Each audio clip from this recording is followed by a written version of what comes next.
దేవుని జనాంగమా, దేవుని పిల్లలారా, అనగా దేవుని విలువైన రక్తంలో కడగబడినటువంటి యథార్థవంతులైన పరిశుద్ధులైన మీకు కలిగిన పిల్లలారా, యేసుక్రీస్తు ప్రభువారు మంచివారిని చెడ్డవారిని ప్రేమించే దేవుడైన కనుక మంచివారికే కాదు వాక్యము, ఆయన కడుగబడిన వారికే కాదు, రక్షణ లేని కడుగబడని పిల్లలకు కూడా ఆయన ముఖ్యంగా వచ్చి ఉన్నాడు కనుక వారి కోసమే ముఖ్యంగా నేను వచ్చానని చెప్పినాడు కనుక ముఖ్యంగా రక్షణ లేని బిడ్డలకి దేవుడి వాక్యం అవసరం ఉంటుంది. ఎందుకంటే రక్షణలో ఉన్నవారు ఆల్రెడీ కొంచెం ఆయన ప్రేమను రుచి చూసి ఆయన వైపుకు తిరిగి మరలినట్టుగా మనము అనుకోవచ్చు.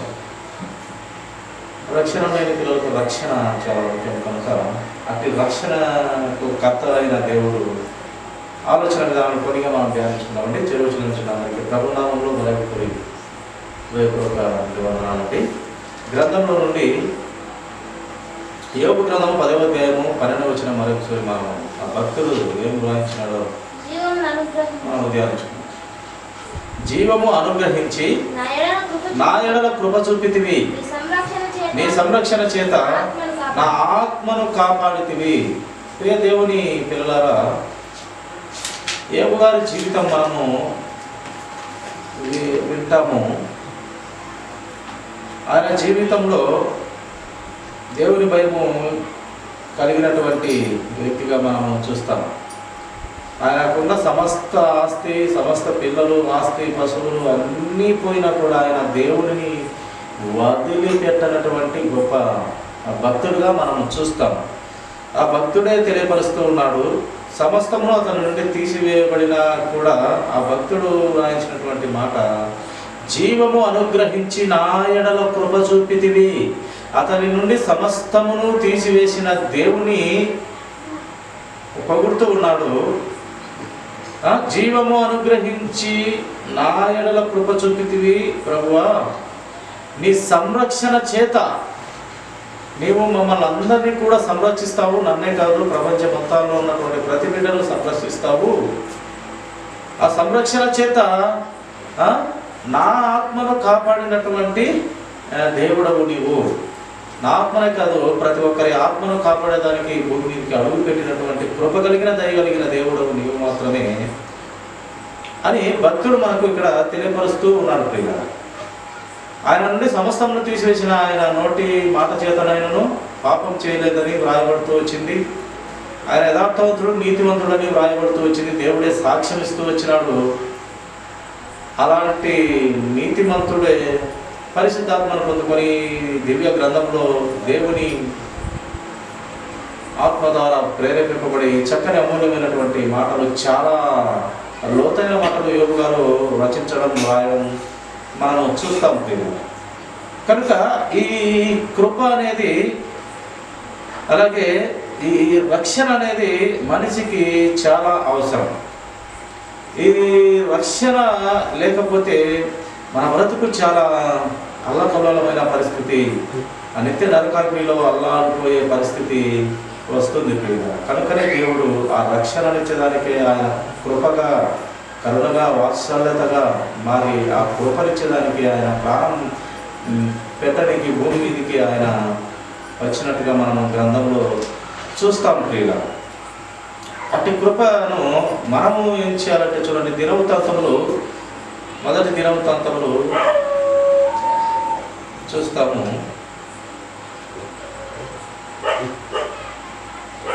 దినవృత్తాంతములు మొదటి గ్రంథము 16వ అధ్యాయము 23వ వచనం చూస్తామండి. సర్వభూజనులారా యెహోవాను సన్నుతించుడి, అనుదినము ఆయన రక్షణను ప్రకటించుడి.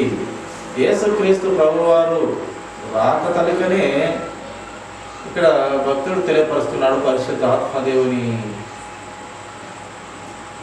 పొందుకొని సర్వభూజనులారా యెహోవాను సన్నుతించుడి, అనుదినము ఆయన రక్షణను ప్రకటించుడి. ఆయన రక్షణ రక్షణ రక్షణ ఈ రక్షణ అనేది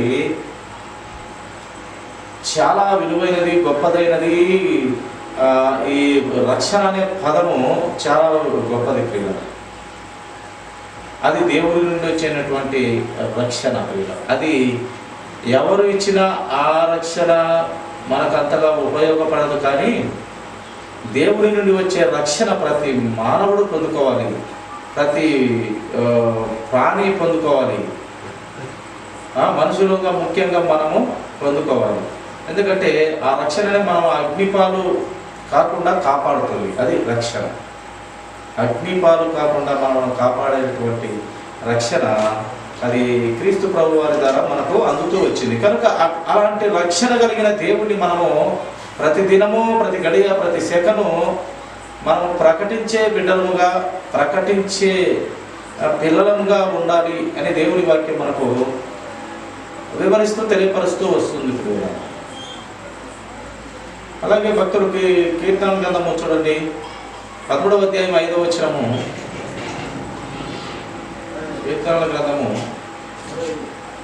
13వ అధ్యాయము 5వ వచనము చదువుకున్నట్లయితే మంచిది. నేనైతే నీ కృపయందు నమ్మిక ఉంచి ఉన్నాను, నీ రక్షణ విషయమై నా హృదయము హర్షించుచున్నది. యెహోవా నాకు మహోపకారములు చేసి ఉన్నారు. ఏంటి ఆ మహోపకారములు? ఉచితంగా ఏ డబ్బులు తీసుకోకుండా, ఏ స్వార్థం లేనటువంటి ప్రేమ చూపించి రక్షణ ఇస్తున్నటువంటి ఆ కృపప్రియ. కనుక అటు కృప విషయమై హృదయంలో ఈ భక్తుడు ఆనందించుచున్నాడు. ఆ కృప విషయమై భక్తుడు ఆనందిస్తూ ఉన్నాడు. ఆయన రాజు,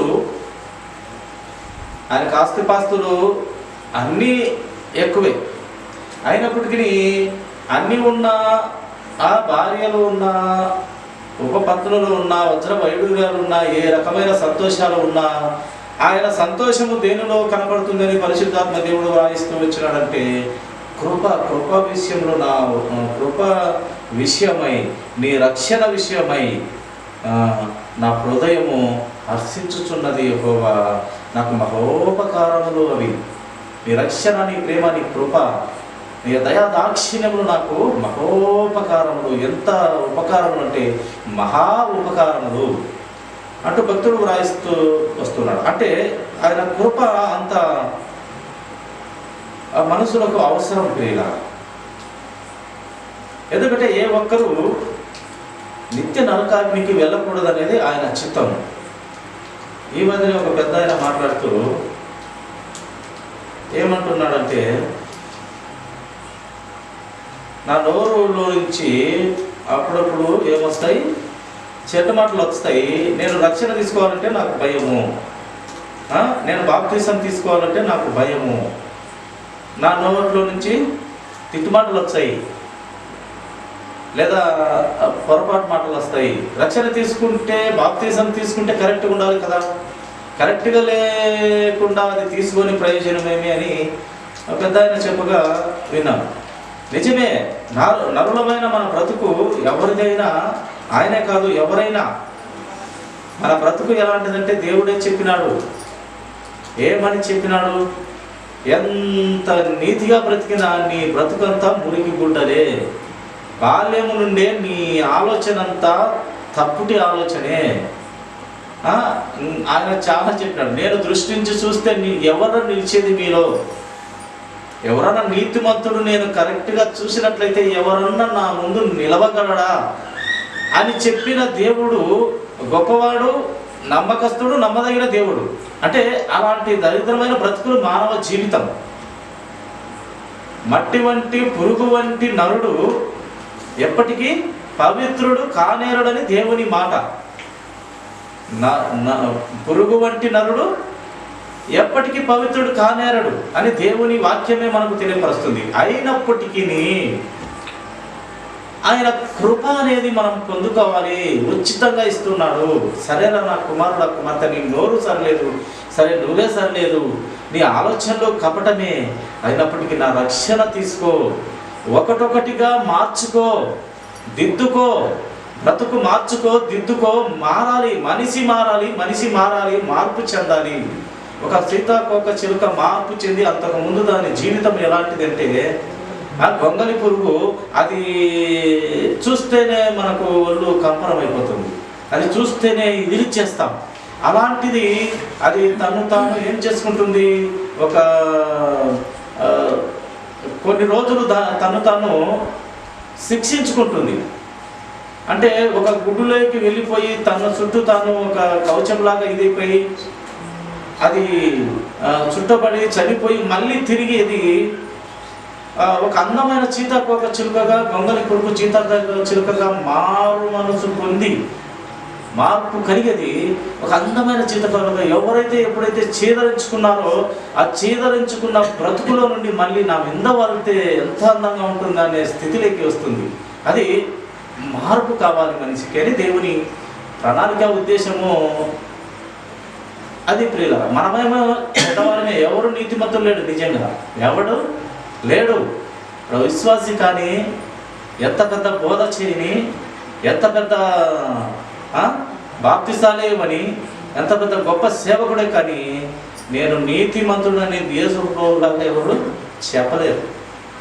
నేను నీతిమంతుడని ఎవరో చెప్పమనని ఎవరు చెప్పలేరు, ఏ మనిషి చెప్పలేరు. కానీ ప్రియ సహోదరుడు నీవు నేను నీతిమంతులం అవుతామనే నిరీక్షణ, పట్టుదల, ఓర్పు, సహనం ఉండాలి. అది ఎవరి నుండి వస్తుందయ్యా అంటే అది క్రీస్తు నుండి మనకు ఒక ఆస్తిగా వస్తుంది. ఆయన రక్షణలో అంత వరం ఉంది, అంత కృప ఉంది, అంత ప్రేమ ఉంది, అంత కనికరము, జాలి, కరుణ అన్నీ ఆయనకు మనకు ఒకటొకటి నేర్పించుకుంటూ సరి అయిన బిడ్డగా నిన్ను నన్ను అందరినీ చెక్కుతాడు ఆయన. అది ఆ ఉద్దేశం. దేవుని ఉద్దేశము క్రమమైన పద్ధతిలో చక్కని బ్రతుకుగా చెక్కుతాడు. నిజమే, పనికి మాలోలమే, మన ఆలోచన అంతా బాల్యం నుండి చెడ్డదే, పుట్టుకతోనే పాపలమే.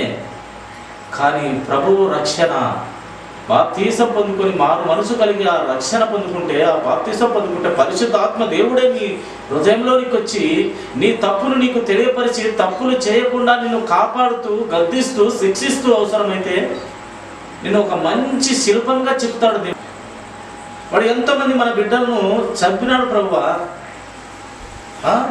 నువ్వు అతన్ని దీవించమంటావేంది ప్రభువా అని ఆయన శిష్యులు, ఆయన ప్రవక్తలు చెప్తే, అయ్యో అతను నా పనిలో అద్భుతమైన పని సాధనమై అతను నువ్వు ముందు దీవించు, నువ్వు ముందు ప్రార్థన చేయి, నువ్వు అభిషేకించు, నీకన్నా గొప్పవానిగా అతడి జీవితం ఉండబోతుంది. నువ్వు చెప్పిన పనికి మాలోడే అతడు నా మాదిరిగా ఉండబోతున్నాడు అని దీవించమని చెప్పి అద్భుతమైన సీతాకోక చిలుకను అక్కడ చెక్కినాడు ఆయన, యేసుక్రీస్తు ప్రభువు. ఆ గొంగలి పురుగు వంటి జీవితంలో నుండి అద్భుతమైన సీతాకోక చిలుకగా మార్చి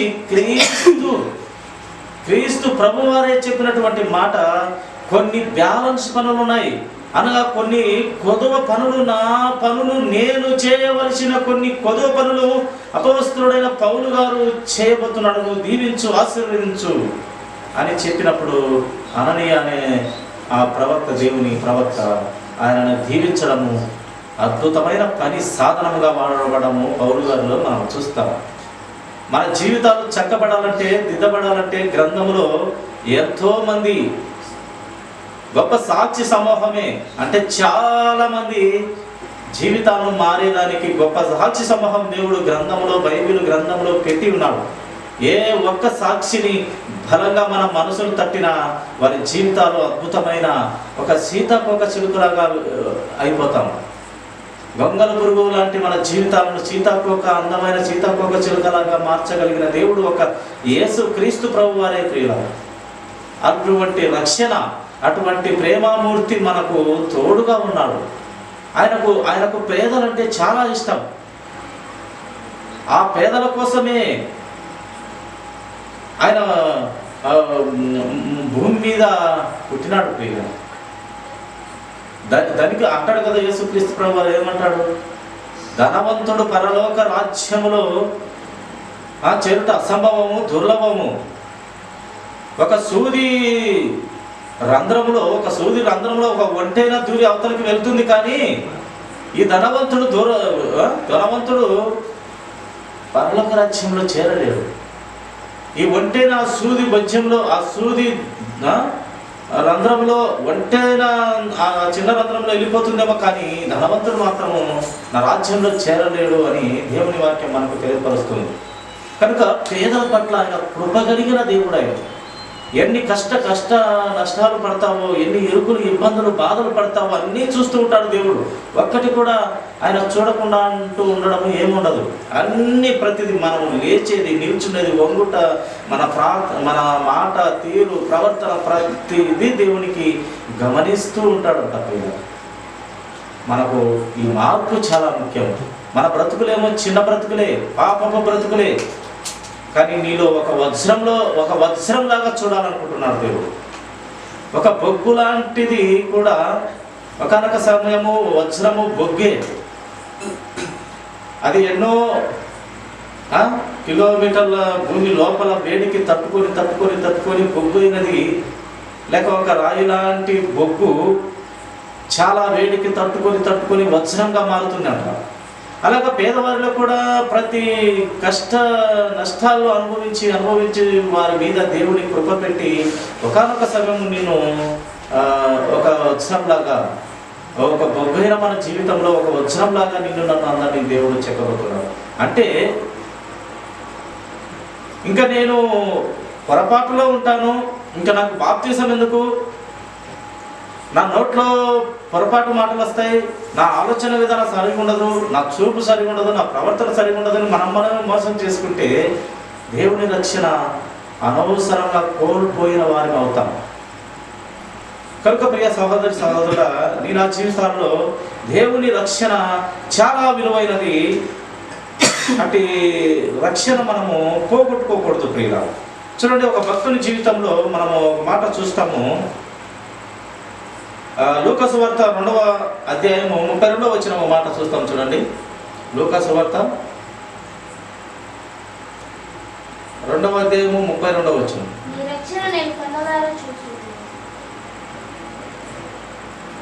నీ రక్షణ నేను కన్నులారా చూచి తిని.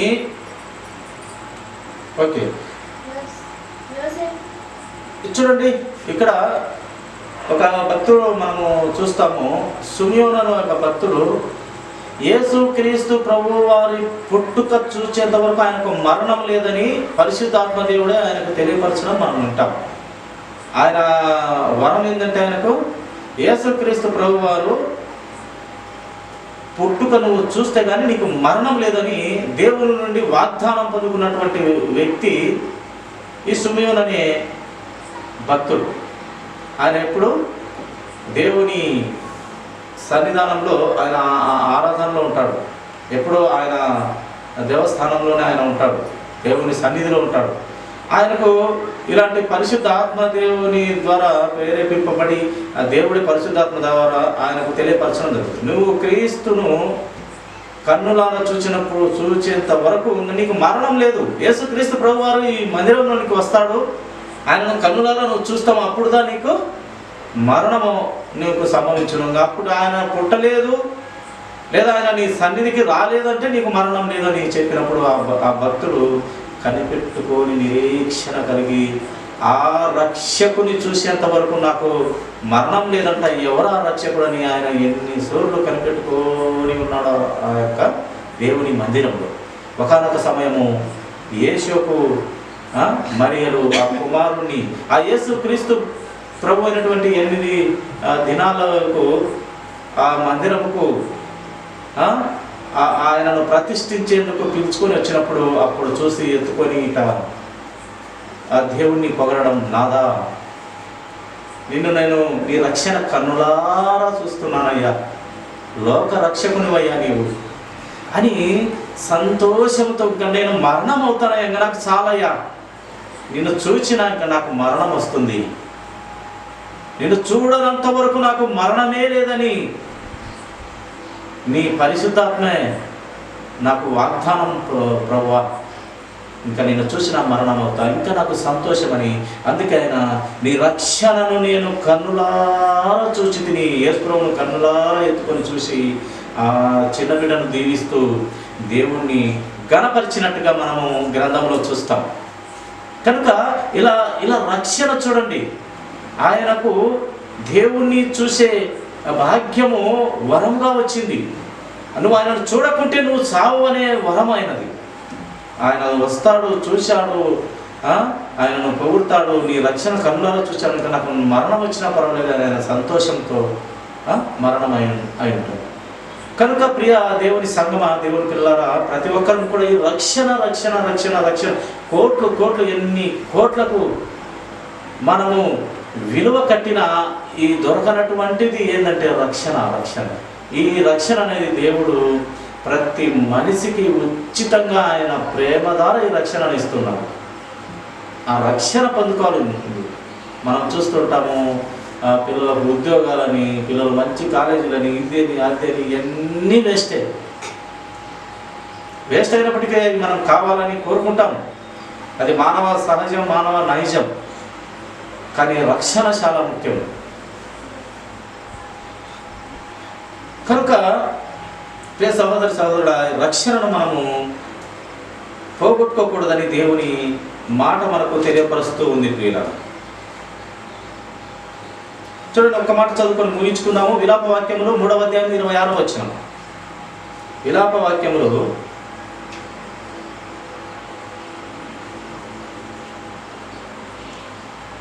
3వ అధ్యాయము 26వ వచనం చూసుకొని ముగించుకుందామండి. చివరి మాట,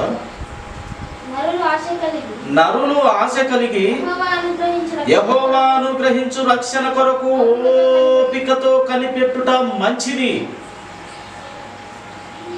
విలాప వాక్యములు రాసినటువంటి సొలొమోను రాజుగారు కొత్త నిబంధన కన్నా ముందే పాత నిబంధనలో ఆయన చెబుతూ వచ్చినాడు. ఏమని చెప్తూ వచ్చినాడు? ఈ రక్షణ అనేది ఎంత గొప్పది, ఎంత విలువైనది అని భక్తుడు తెలియపరుస్తూ వచ్చున్నాడు. దేవుని జ్ఞానము సంపాదించుకున్న, దేవుని జ్ఞానము విపరీతంగా సంపాదించుకున్నటువంటి జ్ఞానవంతుడు ఆయన సొలొమోను రాజు గారు. ఆయన చెప్తున్నాడు పరిశుద్ధాత్మను పొందుకొని, నరులు ఆశ కలిగి యెహోవా అనుగ్రహించు రక్షణ కొరకు ఓపికతో కనిపెట్టుట మంచిది.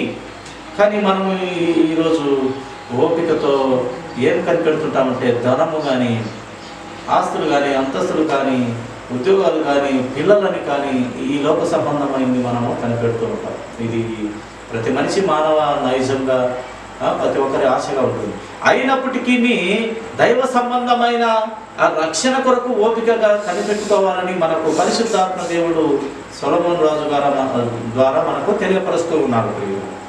చూడండి, హబక్కూకు గ్రంథము 3వ అధ్యాయము 18వ వచనం చూడండి, చివరి మాట. హబక్కూకు గ్రంథము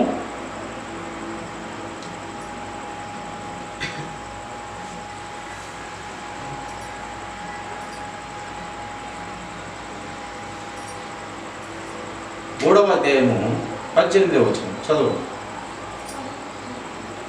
నేను యెహోవా యందు ఆనందించెదను, నా రక్షణకర్త అయిన నా దేవుని యందు నేను సంతోషించెదను. నేను యెహోవా యందు ఆనందిస్తాను అంటే నా రక్షణకర్త ఆయనే, నాకు రక్షణ ఇచ్చే దేవుడు ఆయనే.